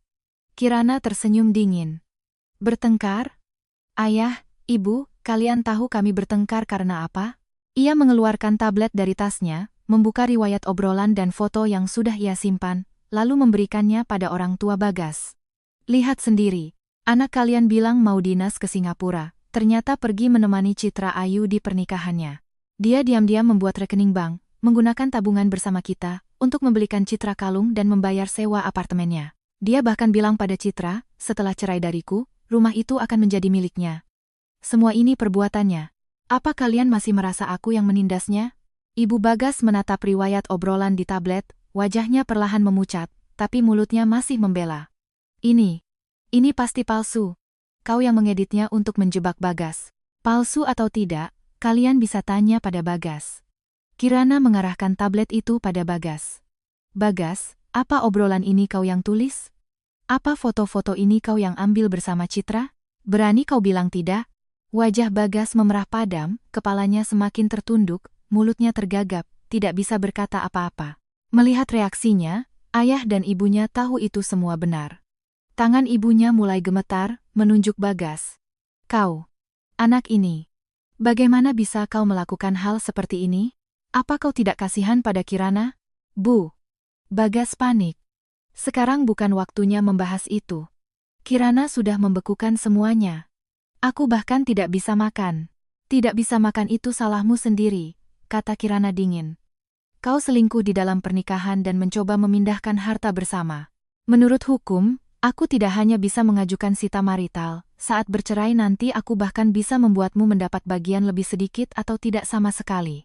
Aku tidak membuatmu keluar tanpa sepeser pun saja sudah memberimu muka.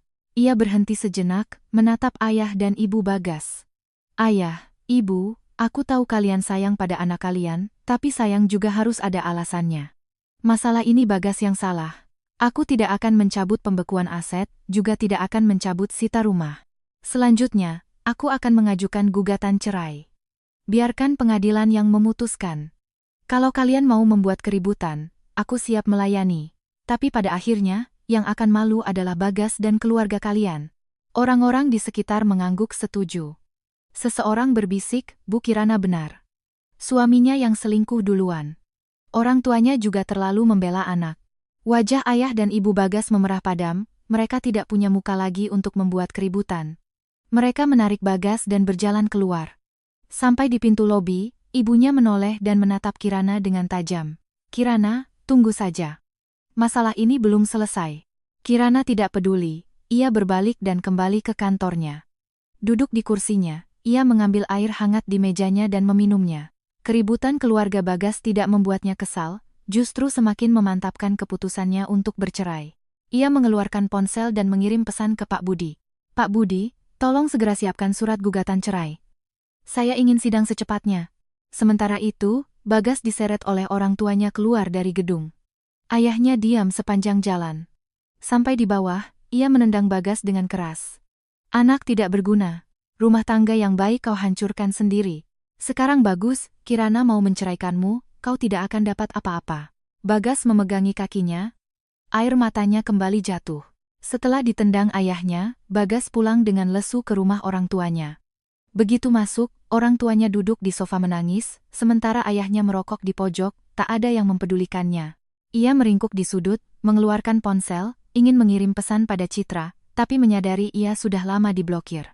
Setelah keributan di Hotel Bidakara, Citra tidak hanya memblokir WhatsApp-nya, tapi juga menghapus nomornya.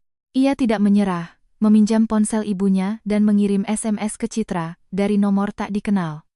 Citra, ini aku, Bagas. Aku tahu aku salah, bisakah kita bicara?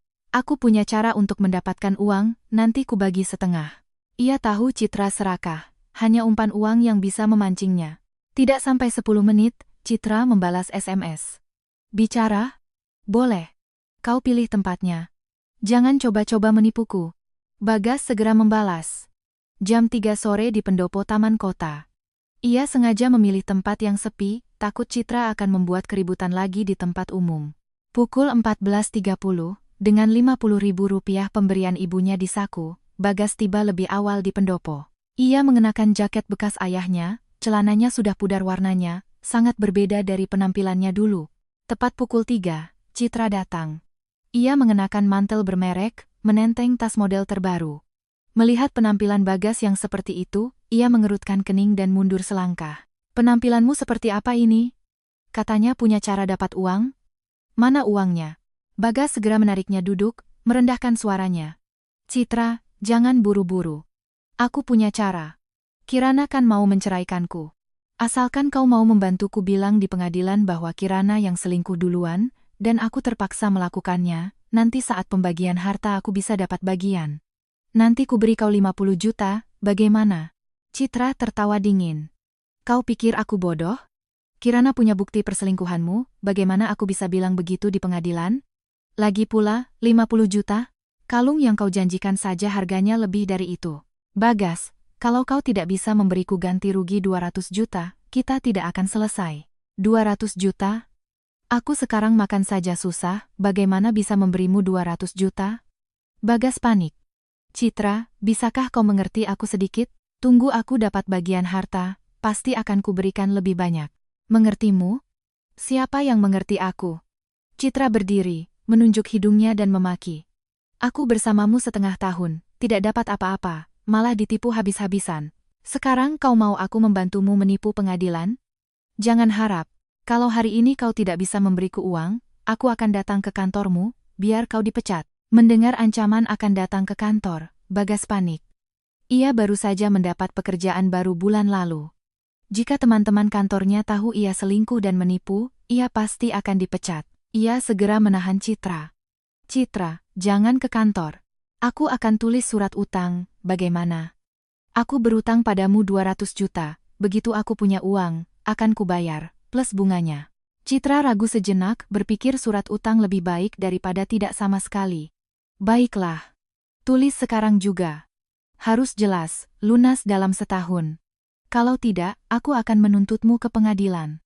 Bagas segera mengeluarkan kertas dan pulpen dari tasnya. Ia menulis surat utang di atas meja batu. Setelah selesai, ia baru saja akan memberikannya pada Citra, tiba-tiba teringat sesuatu. Citra, kau harus bantu aku dulu. Kau temani aku ke kantor Kirana, bilang saja kau adikku, mau bicara soal perceraian dengannya, minta dia melunak sedikit. Kalau tidak, meskipun aku tulis surat utang, aku tidak akan punya uang untuk membayarmu. Citra berpikir sejenak, merasa ada benarnya. Ia pun setuju. Baiklah, aku ikut. Tapi kalau kau berani menipuku lagi, aku tidak akan memaafkanmu. Mereka naik taksi ke Menara Cendrawasih. Sampai di bawah, Bagas menyuruh Citra naik duluan, ia menunggu di bawah. Ia takut Kirana akan marah lagi jika melihatnya. Citra menenteng tasnya, berjalan lurus ke dalam gedung. Resepsionis bertanya apakah ia punya janji temu. Ia berbohong. Saya adiknya Bagas Permana, mau bicara dengan Kirana soal perceraian. Resepsionis setengah percaya, menelepon asisten Kirana. Asisten melapor pada Kirana, dan Kirana berkata, biarkan dia naik. Aku ingin lihat permainan apa lagi yang dimainkan Bagas. Citra masuk ke ruangan Kirana, melihat Kirana duduk di belakang meja kerja dengan aura profesional, hatinya sedikit gentar, tapi ia memberanikan diri. Mbak Kirana, saya adiknya Mas Bagas. Kakak saya sudah tahu salahnya, bisakah Mbak bicara baik-baik dengannya? Jangan dibuat rumit begini. Harta yang menjadi haknya, tolong berikan saja. Kalau tidak, dia benar-benar tidak bisa hidup. Kirana menatapnya, sudut bibirnya tersenyum dingin. Adiknya Bagas? Sejak kapan dia punya adik perempuan?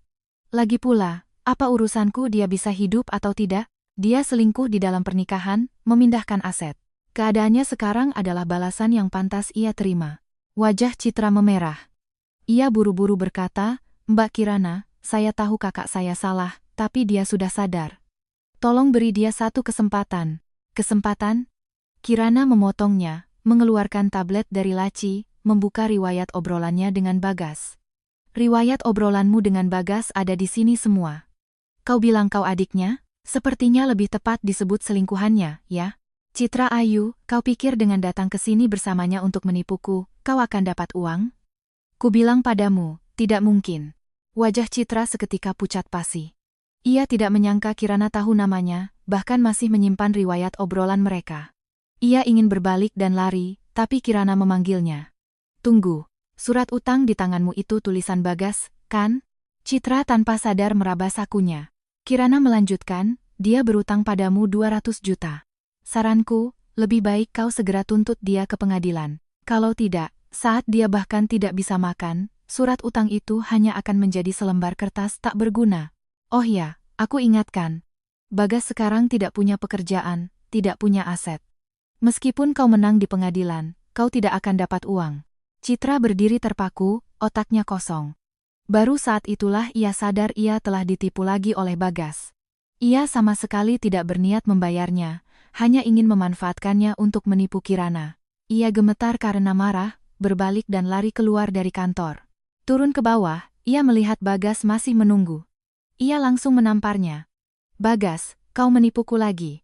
Kau penipu. Aku tidak akan melepaskanmu." Bagas tertegun ditampar, belum sempat bereaksi, Citra sudah lari menjauh. Ia memegangi pipinya, menatap punggung Citra, hatinya dipenuhi amarah dan penyesalan. Ia tidak hanya gagal mendapatkan uang, tapi juga menambah satu musuh lagi. Sementara di kantor, Kirana menatap keluar jendela, mengambil ponselnya dan mengirim pesan ke Pak Budi. "Pak Budi, Citra Ayu tadi datang ke kantor saya, di tangannya ada surat utang yang ditulis Bagas. Apakah ini akan dianggap sebagai utang Bagas dan mempengaruhi pembagian harta saat bercerai?" Tak lama kemudian, Pak Budi membalas. "Tidak akan, Bu. Itu adalah utang pribadi Bapak Bagas. Tidak ada hubungannya dengan Ibu. Tidak akan mempengaruhi pembagian harta. Ibu tenang saja. Dalam gugatan nanti, bukti kita sangat kuat. Kemungkinan besar kita akan menang." Hari sidang perceraian, Kirana tiba setengah jam lebih awal di pengadilan. Pak Budi sudah menunggunya di depan, memegang berkas bukti yang sudah rapi. "Bu Kirana, semua bukti sudah siap, termasuk riwayat obrolan perselingkuhan Bagas, foto-foto, mutasi rekening transfer aset, dan surat utang di tangan Citra Ayu. Cukup untuk membuktikan dia adalah pihak yang bersalah. Kita pasti menang." Kirana mengangguk, mengambil berkas itu dan membukanya sekilas. Setiap halaman dengan jelas mencatat pengkhianatan Bagas. Dari tangkapan layar tiket pesawat palsunya ke Singapura, bukti transfer uang sewa untuk Citra, hingga foto mesra di pernikahan. Semuanya tersusun rapi. Ia menarik napas dalam-dalam, menekan sisa-sisa gejolak di hatinya. Ini bukan untuk balas dendam, ini untuk memberikan penutup yang adil bagi 5 tahun pernikahannya. Tak lama kemudian, Bagas datang. Ia mengenakan setelan jas bekas yang tidak pas di badan, rambutnya acak-acakan. Di belakangnya ada orang tuanya dengan wajah muram.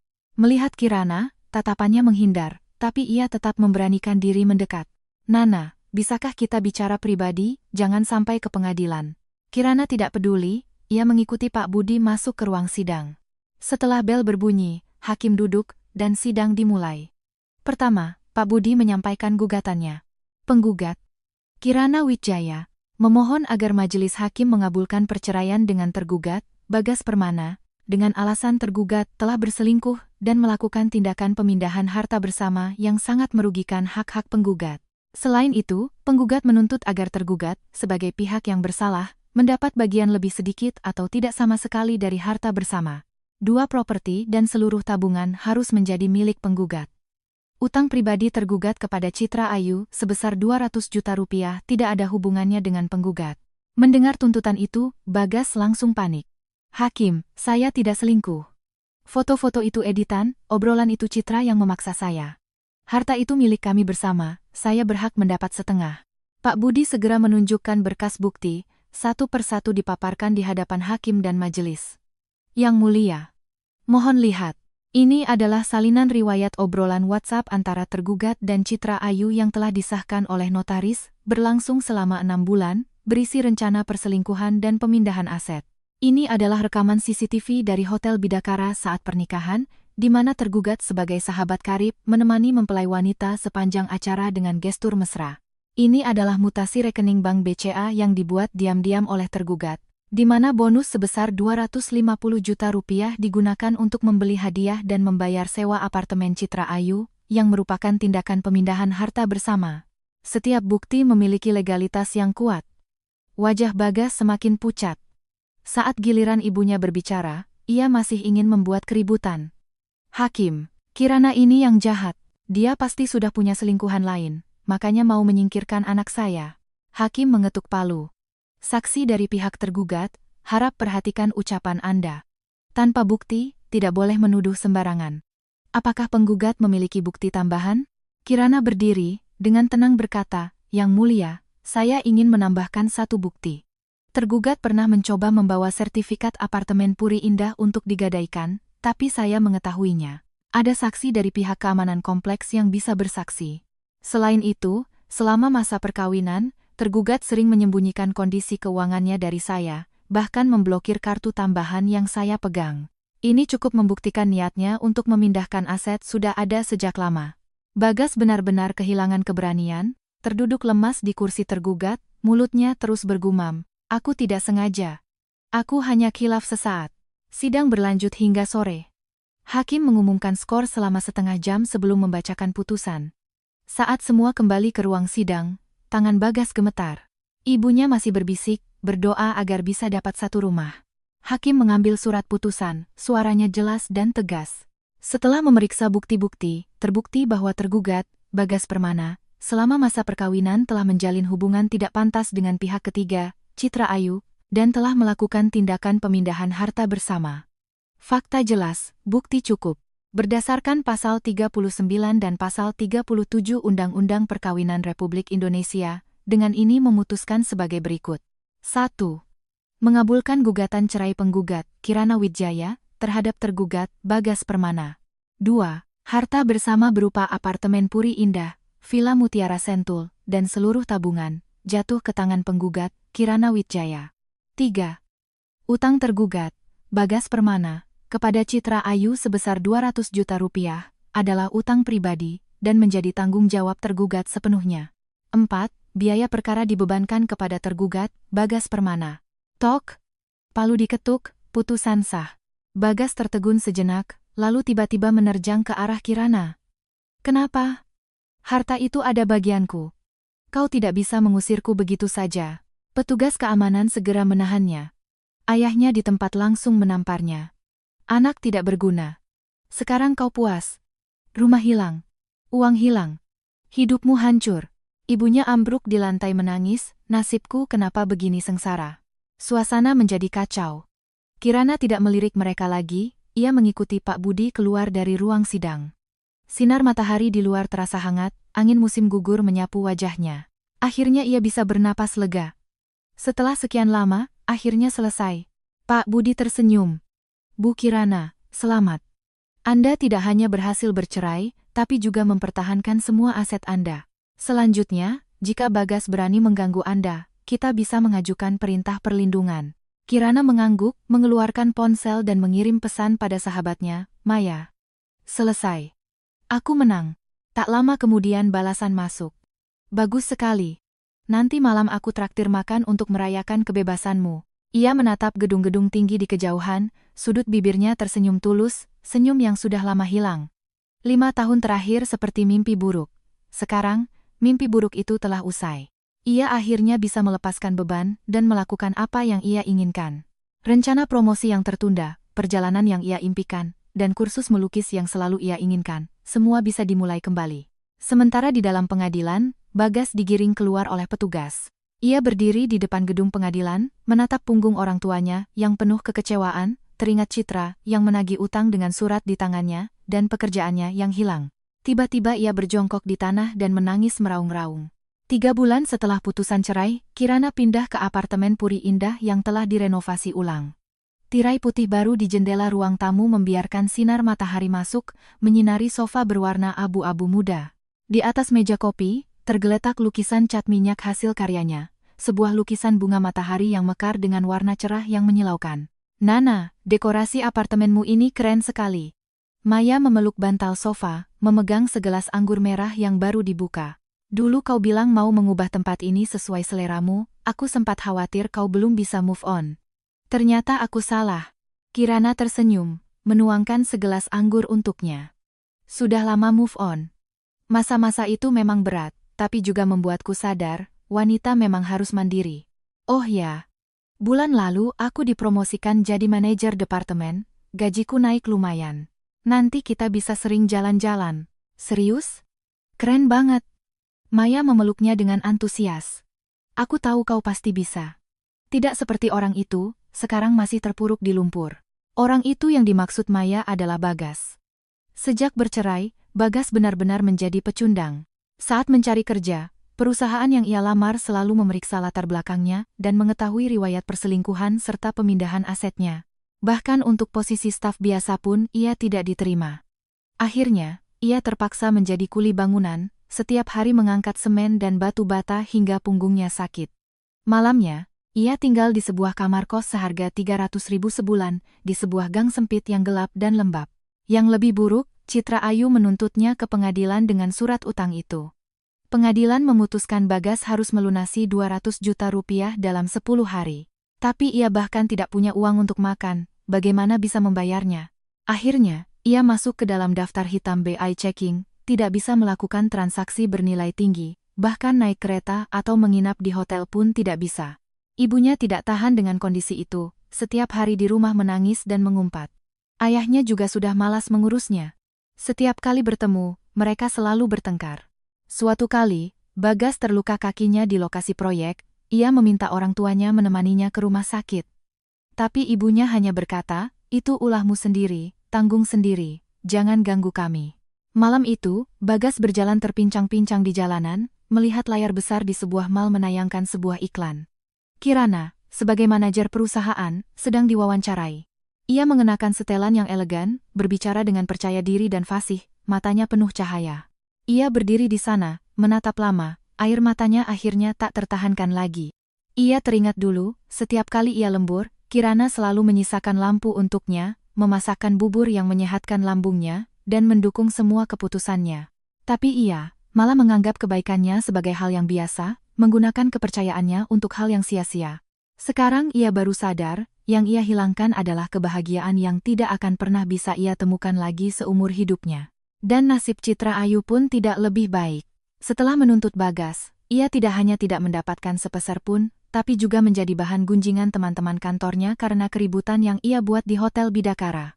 Kemudian, ia ingin pindah kerja. Saat wawancara, HRD bertanya kenapa ia keluar dari perusahaan sebelumnya, ia tergagap tidak bisa menjawab.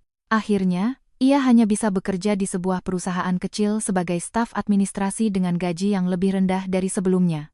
Suatu kali, ia tidak sengaja bertemu Kirana di supermarket.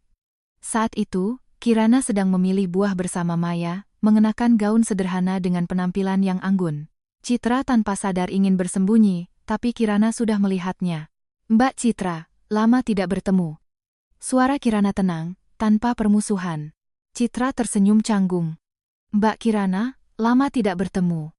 Anda, kelihatannya baik-baik saja. Cukup baik. Kirana mengambil sebuah apel. Semoga kau juga bisa segera menemukan jalanmu sendiri, jangan terus terpaku pada masa lalu.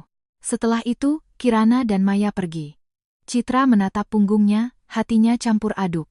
Dulu, jika ia tidak serakah pada uang Bagas, tidak mencari jalan pintas, apakah hidupnya sekarang akan berbeda? Sayangnya, tidak ada kata jika. Waktu berlalu cepat. Tak terasa sudah akhir tahun. Kirana membawa orang tuanya berlibur ke Bali. Berbaring di kursi pantai, menatap laut biru yang jernih, hatinya terasa damai. Ia mengeluarkan ponselnya, menghapus foto terakhirnya bersama Bagas. Lalu, ia membuka media sosialnya, mengunggah foto matahari terbenam di pantai dengan tulisan, awal yang baru. Semua baik-baik saja.